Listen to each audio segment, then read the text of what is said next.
নিরামিষের দিনে এরকম একটা তরকারি খারাপ হয় না। এখানে দেখো আলুগুলোকে লম্বা লম্বা কেটে লাল লাল করে ভেজে নিচ্ছি। আর এখানে বড়িও ভেজে রেখেছি, শিমটাকেও ভেজে নেব, আর বেগুনটাকেও ভেজে নেব। লাল লাল করে ভেজে নিয়ে তারপরে একটা মশলা তৈরি করছি। জিরে আর ধনে ভেজে নিয়েছি হালকা শুকনো খোলায় ভেজে নিয়েছি। জিরে আর ধনে, আর কিছু দেইনি এর মধ্যে। আর আদা আর কাঁচা লঙ্কা বাটা দেবো। এটা আগে শুকনো খোলায়, তো এটা ভেজেছি যেহেতু এটা আগে বেটে নিই। আলু আর বেগুন কিন্তু ভেজে নিয়েছি, শিম কালো জিরে ফোড়ন দিয়ে ভাজা বসিয়েছি। দিয়ে দিলাম আদা আর লঙ্কা বাটাটা।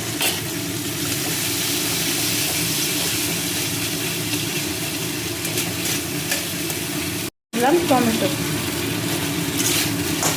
এই তরকারিটা নিরামিষ এত ভালো হয়, সত্যি মানে ভীষণ ভালো লাগে খেতে। শীতকালের এই সবজিটা আমার তো ভীষণ প্রিয়। পরিমাণ মতো হলুদ, একটু মিষ্টি, নুনটা দেবো না, কেননা আমি সব যখন ভাজা করেছি তখন প্রত্যেকটার মধ্যে একটু নুন দিয়েছিলাম, তাই দেখে তারপরে নুনটা দেবো। মশলাটা ভাজা হয়ে গেছে, আমি এবার জল দিয়ে দেবো। ভাজা মশলাটা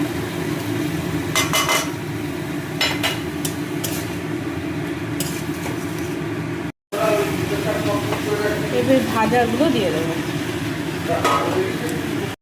জল পরিমাণ মতো। এটা বলেছিলাম একটু ঝোল ঝোল করবো।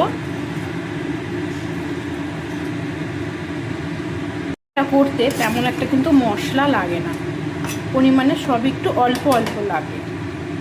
দেবো বড়ি কটা।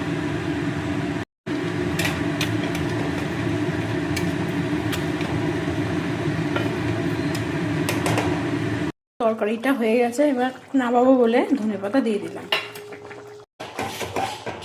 নুন ঝালটা দেখেছি, একদম পরিমাণ মতোই হয়েছে, এখন নামাবো।